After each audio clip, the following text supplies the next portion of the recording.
የሰው ልጅ የተፈጥሮ ሀብትን የመጠቀም መብት ያለው ቢሆንም በዚያ ልክ ደግሞ ሚዛን እንዳይዛባ የመንከባከብና መጠበቅ ኃላፊነቱም በዛው ልክ ነው። ቀደም ባሉት ዓመታት የተፈጥሮ ደኖች ትውልዱ አሟጦ ከመጠቀሙ የተነሳ ምድር ጸጋዎቿን ተገፋ በመራቆቷ አዝርዕት አይሉት ሳር አላበቅልም በማለቷ ከሰው ጀምሮ እስከ እንስሳት ድረስ የችግር ጊዜ ማሳለፋቸው የሚዘነጋ አይደለም። ይሁንም እንጂ ችግር መደብ ሰርቶ እንዳይቀር ሕዝብና መንግስት የመፍትሄ ሐሳብ በማፍለቅ የተፈጥሮ ሀብትን ለመመለስ የአፈርና ውሃ አቀባ ስራን በየዓመቱ በመስራትና ደኖችን በመትከል የተራቆተውን የተፈጥሮ ወደ ነበረበት ለመመለስ ከፍተኛ ጥረት ተደርጓል። በዛሬው መሰናዷችንም በአባይ ሳንግብ ቀበሌ የተፈጥሮ ሀብት ስራ ለመንከባከብ እየተሰራ ያለውን ስራ ይዘን ቀርበናል። አብራችሁን ልትቆዩ ከወዲሁ ግብዣችን ነው። ጣዕሙን የቀመሰው ገበሬ የተፈጥሮ ሀብት ስራ ያመጣለትን ለውጥ በውል በመረዳቱ ዶማና አካፋውን ስሎ ለስራ ሲወጣ የሃይማኖት አባቶችም ልብሰ ተክህኗቸውን ተላብሰው የዓላማውን ደጋፊነት አሳይተዋል።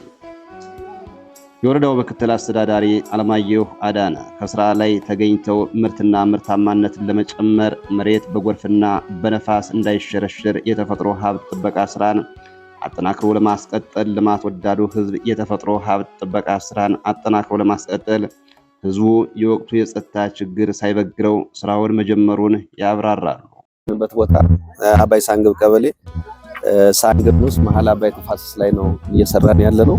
በተለይ አፈርን ከፍስክ ለመከላከል የተፈጥሮ ሀብት ስራዎቻችንን አጠናክረን መቀጠል አለብን።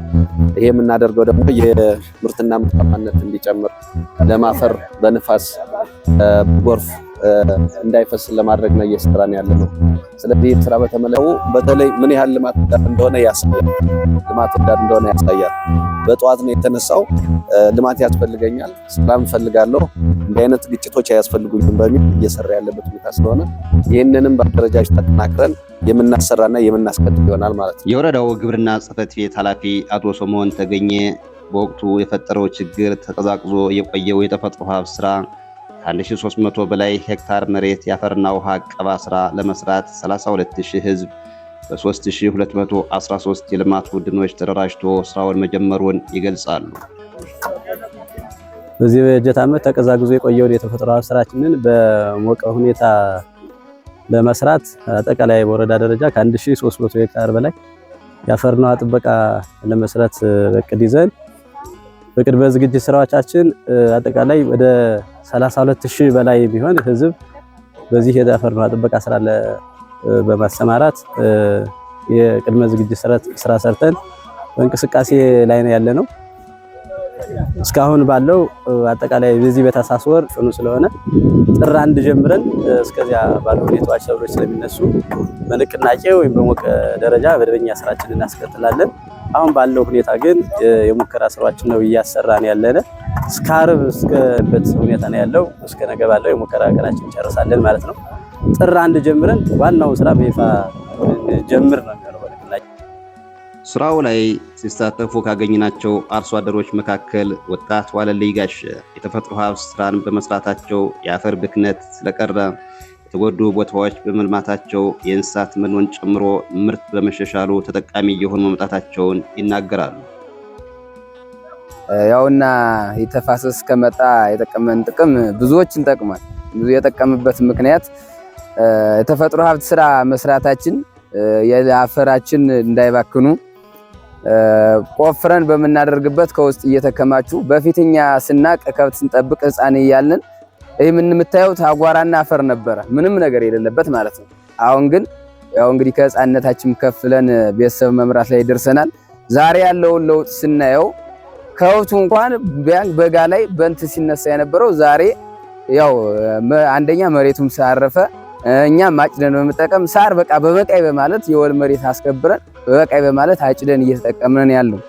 በዛ ላይም ይሄን እንትን እየተጠቀመ ያለ ብዙ ነገሮችን እየተጠቀመን ነው። የስራ መሳሪያ እያመጣ አንዳንድ ነገሮችን እያደረገ ያው የውሃ ለምነትን በአፈር ለምነትን እየጠበቀ ብዙ ጥቅም እየተጠቀመን ይገኛል። አርሶ አደር አበጀ አድማስ የተፈጥሮ ሀብት ስራ ከመጀመሩ በፊት መሬት የደረሱልኝ ጥሪ ስታሰማ እንደነበረ ጠቅሰው ወደ ስራ ከተገባ ወዲህ የእንስሳትም ሆነ የምርት ሰብል በመሻሻሉ ፍጆታቸውን ሸፍነው የሽያጭ ምርት ለገበያ እያቀረቡ መሆናቸውን ያስረዳሉ። እኔ ወጃ አድማስ እባላለሁ። ያለው አባይ ሳንግብ ቀበሌ ነው እና የተፈጥሮ እጽዋት ስራ ከተጀመረ እስካሁን ድረስ መሬት የደረሱልኝ ጥሪ እየጮኸች ነበር እና እኛ ደረስነን በአጥንት ላይ ነበር። መሬት አጥንቷ ብቻ ነው ቀርቶኝ ነበር እና ይሄ አፈርና ጥበቃ ውሃ ስራ ከመጣ ወዲህ የከብት መኖም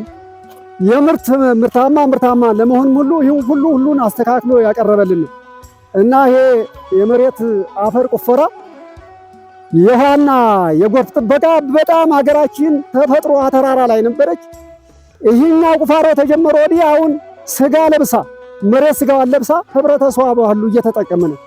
የከብት መኖም አንድ ከብት የሚከሳ የለም። በእኛ በኩልም በበጀት ዓመቱ የተጀመረውን የተፈጥሮ ሀብት ስራ አስመልክቶ ያዘጋጀነውን መሰናዶ ስንቋጭ ተፈጥሯዊ ሚዛኗን የጠበቀች ሀገር ለትውልድ እናስተላልፍ በማለት ነው። በቀጣይ ሌላ ዝግጅት ይዘን እስከምንገናኝ ድረስ ቸር ይግጠመን በማለት ነው። ሰላም።